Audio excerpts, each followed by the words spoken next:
నమస్కారం. తీర్థయాత్ర కార్యక్రమానికి స్వాగతం. గౌరీప్రియుడు, గంగాధరుడు, భస్మభూషితుడు, పరమేశ్వరుడు అనేక రూపాల్లో లింగరూపధారునిగా భక్తుల్ని అనుగ్రహిస్తుంటాడు. ఒకచోట ముక్తేశ్వరునిగా, మరోచోట నీలకంఠునిగా గోచరించే శివుడు మందని గ్రామంలో భిక్షేశ్వరునిగా దర్శనమిస్తాడు. ఇక్కడి భిక్షేశ్వరాలయానికో ప్రత్యేకత ఉంది. ఆ వివరాలేంటో ఈనాటి తీర్థయాత్రలో తిలకిద్దాం. ఓం నిధనపతయే నమః, నిధనపతాంతికాయ నమః. ఓం ఊర్ధ్వాయ నమః, ఓం ఊర్ధ్వలింగాయ నమః. ఓం హిరణ్యాయ నమః, హిరణ్యలింగాయ నమః. ఓం సువర్ణాయ నమః, సువర్ణలింగాయ నమః. ఓం దివ్యాయ నమః, దివ్యలింగాయ నమః అని మొదలుపెట్టిన రుద్రాధ్యాయంలోని మహాన్యాసం మన దేహంలోని సర్వ అవయవాలు పరమాత్మ్యాన్ని చాటి చెబుతూ ఆత్మాయ నమః, ఆత్మలింగాయ నమః, పరమాయ నమః, పరమలింగాయ నమః అంటుంది. దేహము, ఆత్మ, పరమాత్మల కలయికే ఈ దివ్యలింగ స్వరూపము. పరిశుద్ధమైన ఆత్మతో పరమాత్మను అర్చిద్దాం.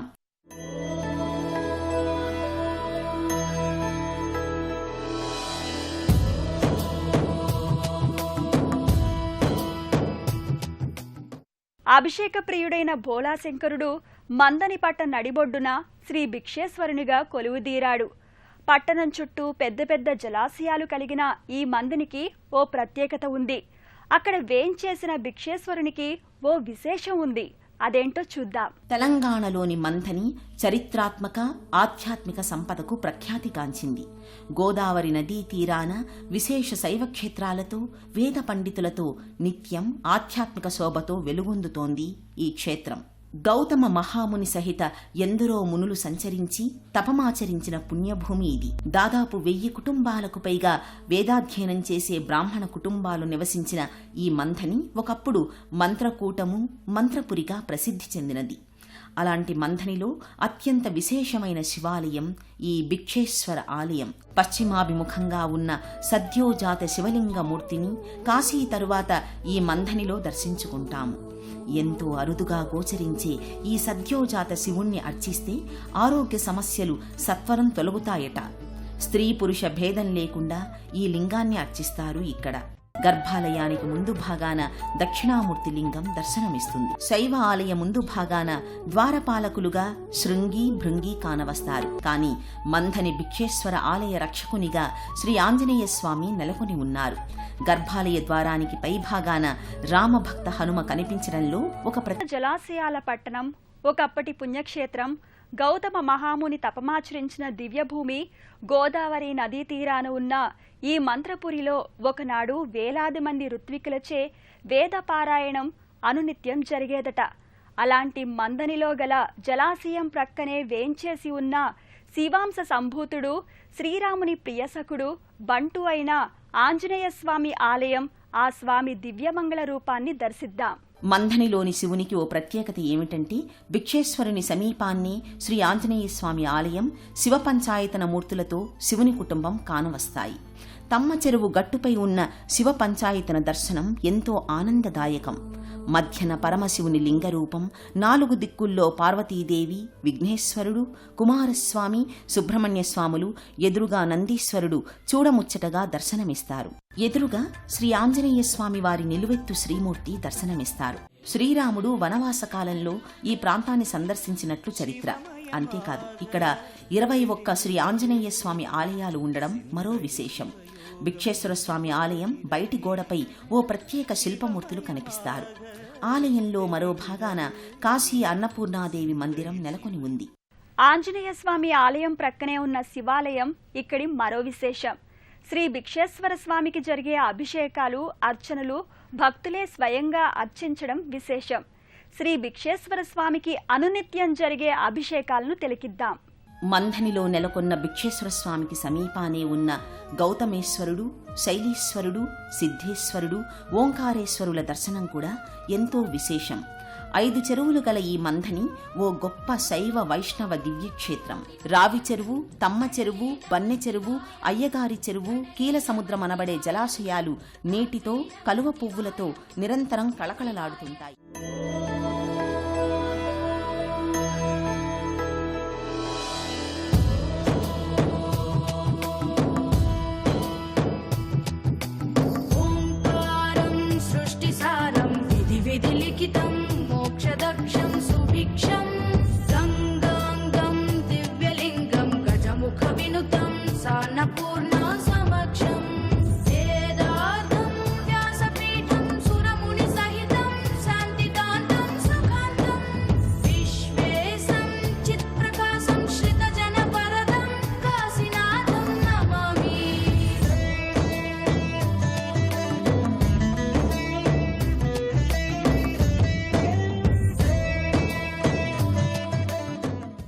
మందనిలో వేంచేసి ఉన్న శ్రీ భిక్షేశ్వర స్వామి ఆలయ ప్రాకారాలపై గల శిల్పాలు ప్రత్యేకంగా కనిపిస్తాయి. అలాంటి అరుదైన శిల్పాలు చాలా తక్కువగా కనిపిస్తాయి. అలాగే ఈ ఆలయంలోని శివలింగ రూపం కూడా అరుదైనదే. ఆ విశేషాలేంటో తిలకిద్దాం. భిక్షేశ్వర స్వామికి సమీపంలో దర్శనమిచ్చే స్వామి శ్రీ గౌతమేశ్వర స్వామి.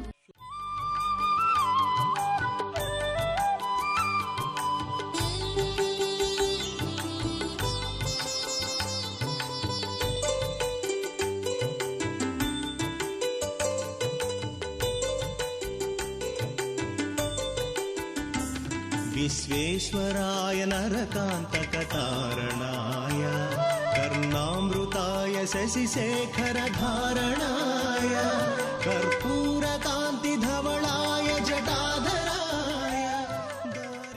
ఎంతో ప్రతిష్టాత్మకమైన మంథని శివాలయాల దర్శనం బహుపుణ్యప్రదం.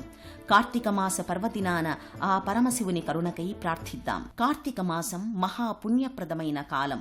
ఎవరు పరమేశ్వరుని సర్వవ్యాపిగా తెలుసుకుంటారో వారు దేవతలనందరినీ ఎరిగినవారవుతారు. దుఃఖదహనాయ నమః శివాయ, దారిద్ర్య దుఃఖదహనాయ నమః శివాయ, గౌరీ ప్రియాయ రజనీశకళాధరాయ,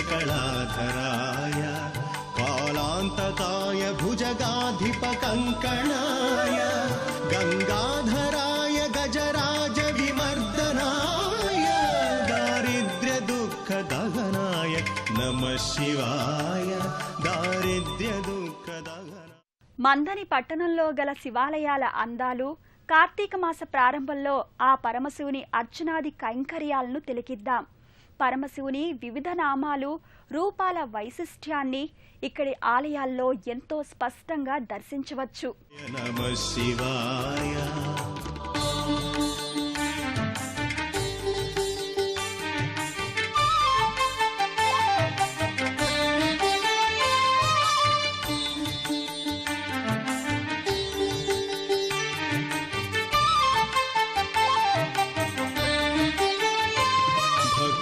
ప్రియాయ భవరోగభయపహాయ ఉగ్రాయ దుఃఖ. రుద్రాధ్యాయంలోని శివ అథర్వ శీర్షం చెప్పినట్లుగా మాం యో వేద సర్వాన్ దేవాన్ వేద గాం గోభిర్ బ్రాహ్మణాన్ బ్రాహ్మణేన హవీంషి హవిషా యురాయిష సత్యం సత్యేన ధర్మం ధర్మేణ తర్పయామి స్వేన తేజస. సర్వవ్యాపినైన నేను గోమాతలోనూ బ్రహ్మజ్ఞానులలోనూ యజ్ఞ ఆహుతులలోనూ ఆయుష్యులోనూ సత్యంలోనూ ధర్మంలోనూ ఉన్నది నేనేనని తెలుసుకున్న వారి మేధస్సు తేజస్సు వృద్ధి పొందుతుందని గ్రహించి శివార్చన చేస్తారో వారు తరిస్తారు. అంతటి తపోనిష్టతోనే మంథనిలోని భిక్షేశ్వరుని, గౌతమేశ్వరుని, సిద్ధేశ్వరుణ్ణి అర్చించి పుణ్యపథాన పయనించారు ఇక్కడి ప్రజలు.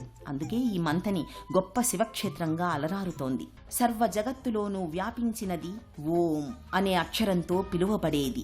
మహా తేజస్సుతో సమస్త సృష్టిని విలీనం చేసుకుని మహాదేవునిగా పిలువబడే ఆ పరమేశ్వరుని స్తుతిద్దాం, అర్చిద్దాం, జీవన్ముక్తిని పొందుదాం. భవసాగర తారణాయ జ్యోతిర్మయాయ గుణనామ సుహృత్యకాయ, దారిద్ర్య దుఃఖదహనాయ నమః శివాయ.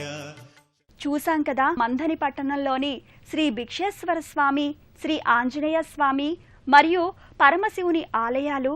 ఆ స్వామి కరుణా కటాక్షాలకై దూర ప్రాంతాల నుండి భక్తులు వస్తారు. మరో క్షేత్ర విశేషాలతో మళ్ళీ కలుద్దాం.